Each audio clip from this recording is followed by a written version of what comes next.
अब शांत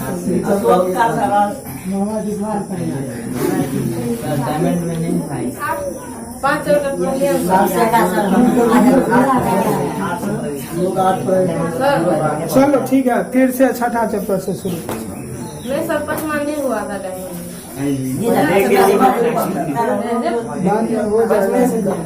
हो जाएगा।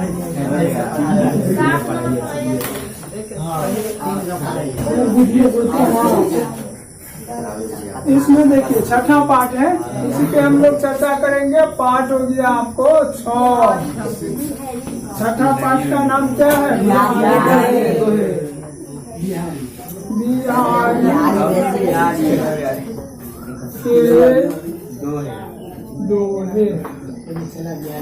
इसके है बिहारी।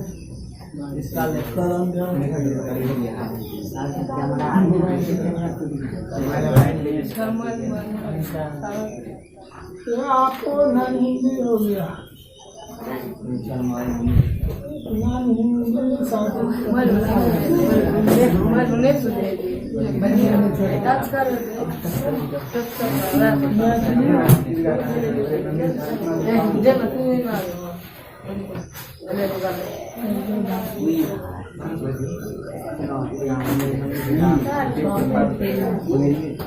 ये मैथिली उर्दू भाषी 10वीं वर्ग के जो छात्र हैं ना विद्यार्थी, उसके लिए ये हिंदी विषय होता है 8वीं वर्ग का। आज का जो पाठ है उसका नाम है बिहारी के दोहे। पाठ 6। कवि बिहारी जी रीतिकाल के बड़े ही प्रतिष्ठित और श्रृंगारिक कवि हुए।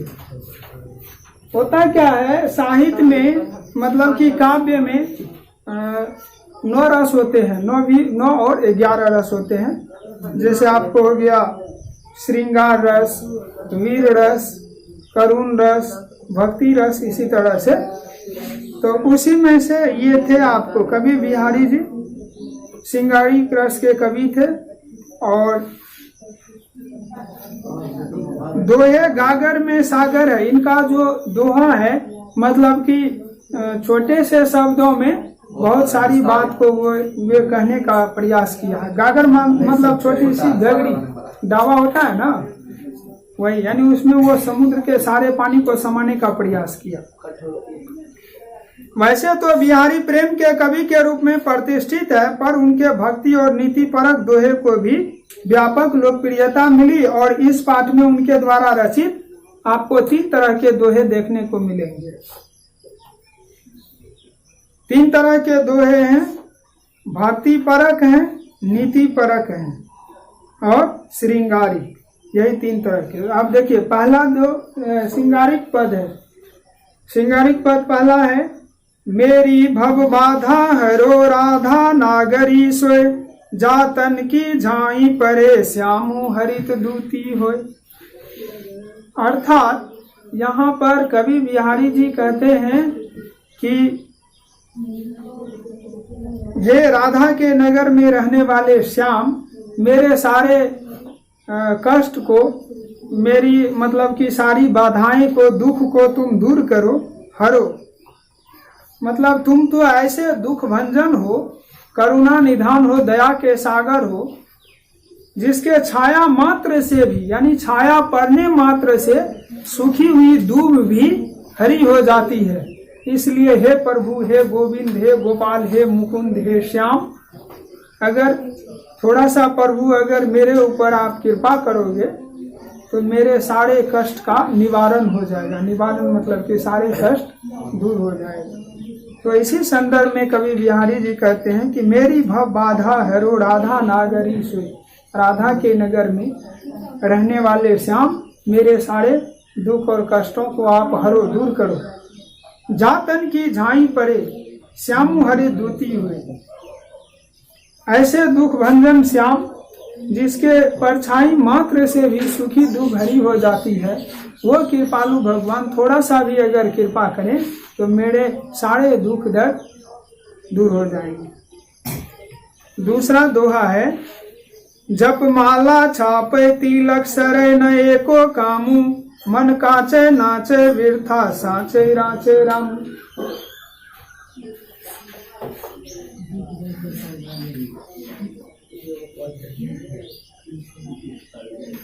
अब यहाँ पर जो मतलब बाहर आडंबर करने वाले जो लोग हैं, देखते हैं ना, धर्म गुरु सब हो गया है बहुत सारे समाज में, जो क्या करता है धर्म के आड़ में मतलब कि वो पाखंड वाला काम करता है।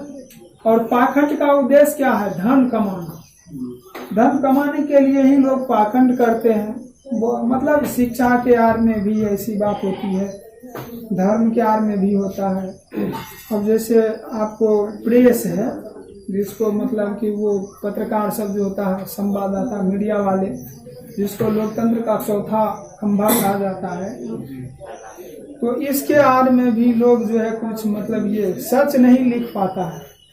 अगर कहीं पर कोई काम गड़बड़ हो रहा है तो उसके बारे में वो नहीं लिख पाता है। क्यों नहीं लिख पाता है? उसको झूठ को सच लिखने के लिए रिश्वत मिल जाता है। तो इस तरह से लोग विभिन्न तरह के स्वांग बना बना करके अपनी मतलब कि वो भौतिकवादी विचारधारा होने के कारण अपनी भौतिक संपदा को बढ़ाने का कार्य करता है। अब जैसे धन होने से, धनवान होने से शारीरिक सुख मिलता है, और ज्ञान मिलने से, ज्ञान की प्राप्ति से अंतर्मन जो होता है ना, वो बड़ा विशाल होता है। अंतर्मन में आनंद की अनुभूति होती है। तो धन और विद्या का यही अपना एक अलग अलग महत्व है। लेकिन जीवन में सभी युग में, सभी काल में, सभी समय में धन और ज्ञान, इस दोनों के लिए सदैव संघर्ष हुआ है, निरंतर, सरस्वती के लिए भी और लक्ष्मी के लिए। तो यहाँ कहते हैं कि माला जप रहे हैं और तिलक कर लिए हैं जो किसी काम के नहीं है। क्यों? इसलिए कि मन जो है ना संसार में लगा हुआ है। अब चंदन तिलक क्या है मतलब, और ये माला जपना क्या है मतलब, भगवान के प्रति ध्यान साधना का प्रतीक है। और मतलब कि भगवान में मन लग नहीं रहा है, मन तो इस संसार में घूम रहा है, लोगों को मतलब कि ठगने में, धोखा देने में। मतलब कौन सा ऐसा काम किया जाए जो अधिक से अधिक धन कमाया जा सके, और एक मतलब नकली पुजारी का रूप धारण करके, एक भक्त का रूप धारण करके जो है वो माला जपता है, तिलक किए हुए हैं, बाबा जी साधु संत का भेष बना लिए। भारत में तो न कोनो काम मिलता है ना, आप जो है भगवा वस्त्र पहन लीजिए, आपको सामान मिलना चालू हो जाए। झूठे से किसी का हाथ देखिए, जो कुछ बोलिए, हाँ बाबा ठीक है, बड़ा कर।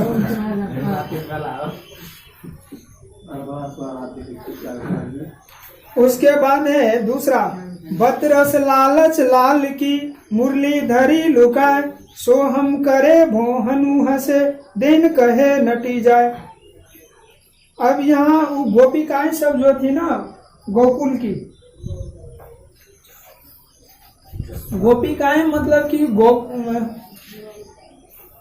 गोकुल की जो लड़कियां सब थी, जो भगवान श्री कृष्ण से प्रेम कर रहे थे, तो वही सब जो है कृष्ण से बात करने के लालच में क्या करते थे, तो उसकी छोटी सी मुरली बंसी को छिपा लेते थे।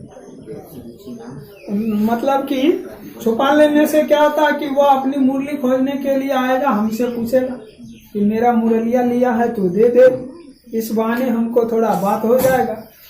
तो इसीलिए बतरस लालच लाल की, बात करने के लालच में, लाल की यानी कृष्ण की मुरली धरी लुकाई, बंसी चुरा लेती है गोपिकाएं सब, गोकुल की कन्याएं सब।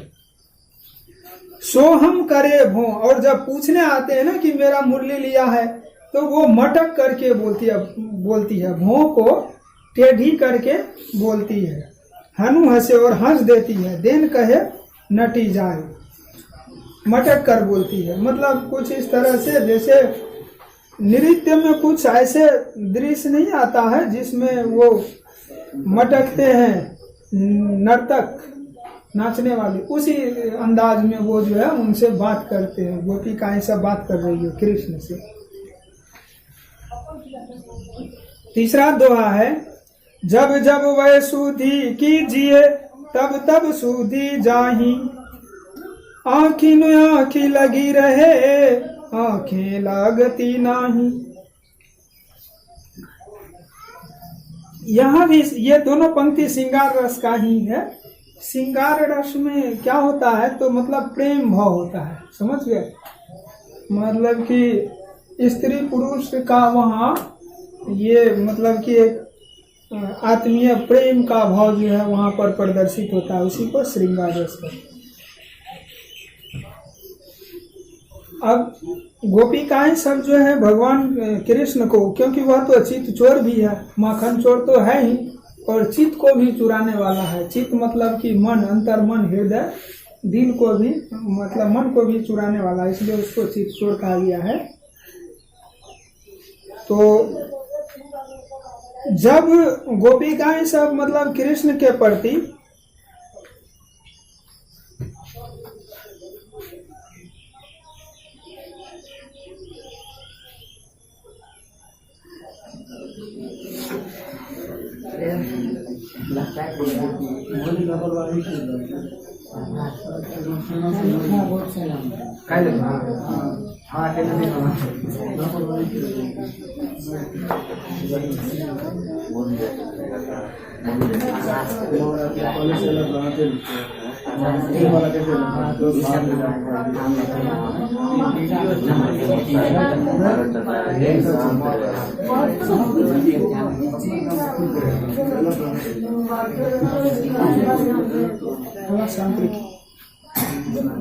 तो जब जब वो मतलब कृष्ण को याद करती है गोकुल की गोपिकाएं सब, तो उनके याद में वो बेसुध हो जाती है।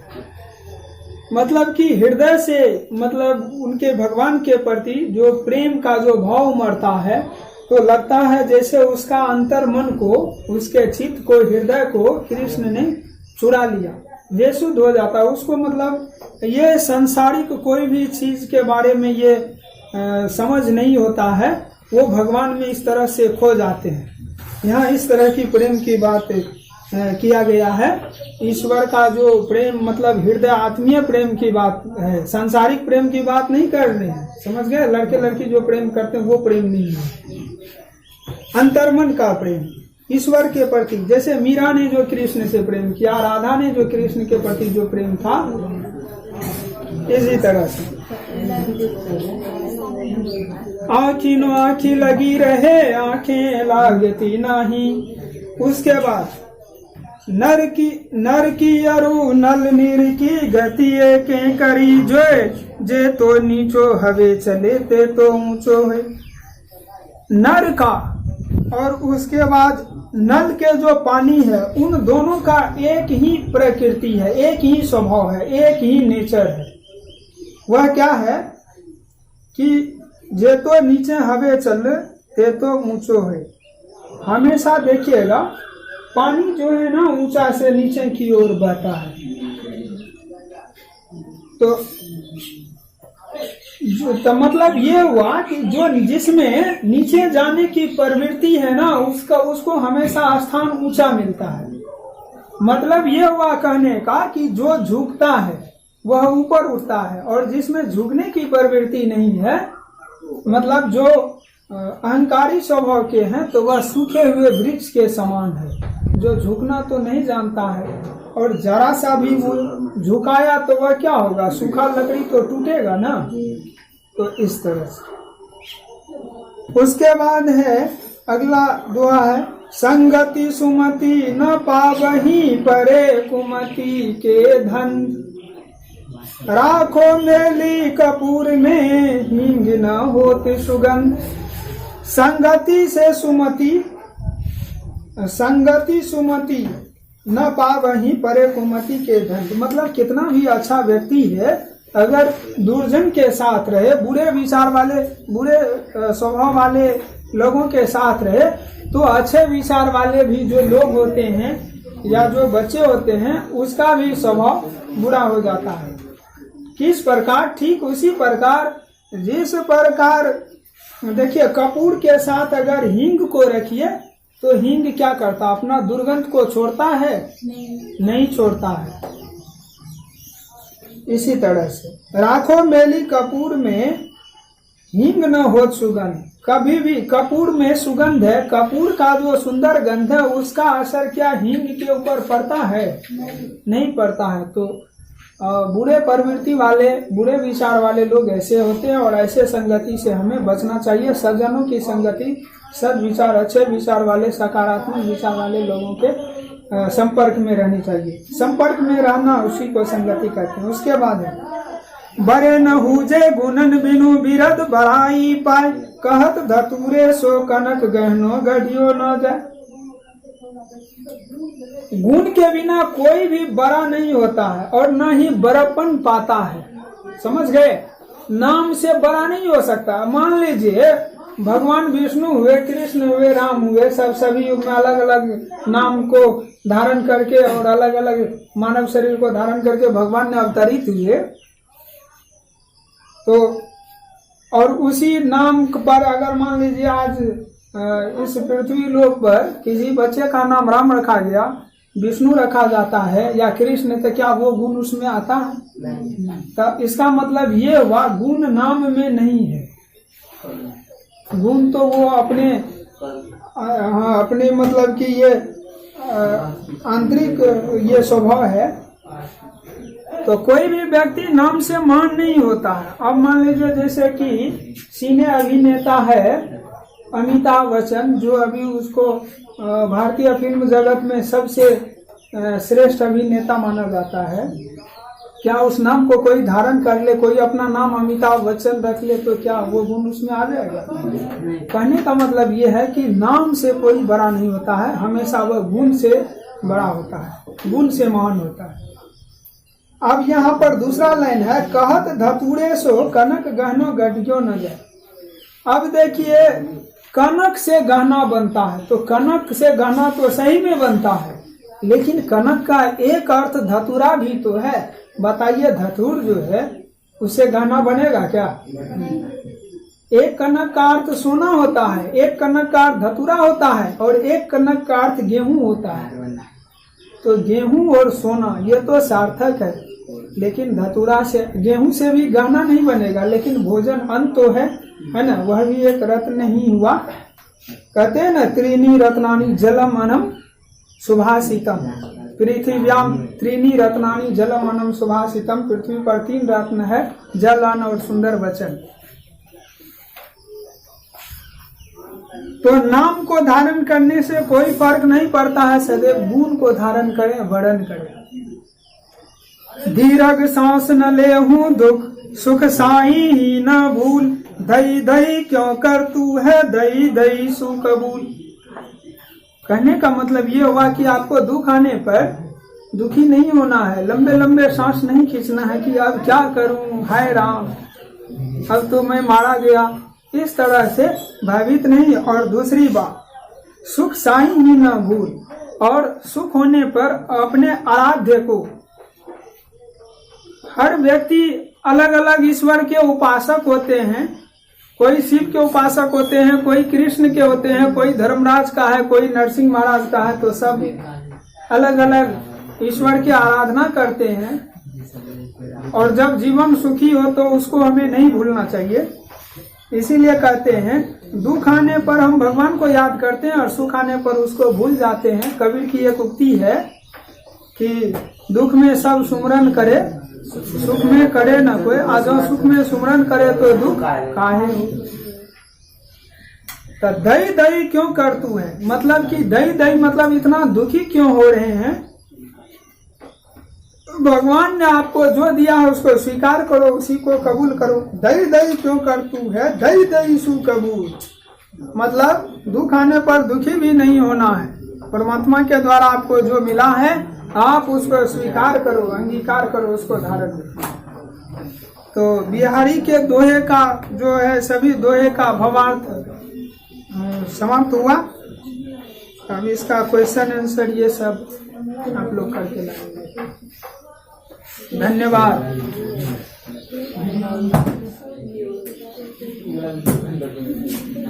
क्या हुआ, बंद हो गया?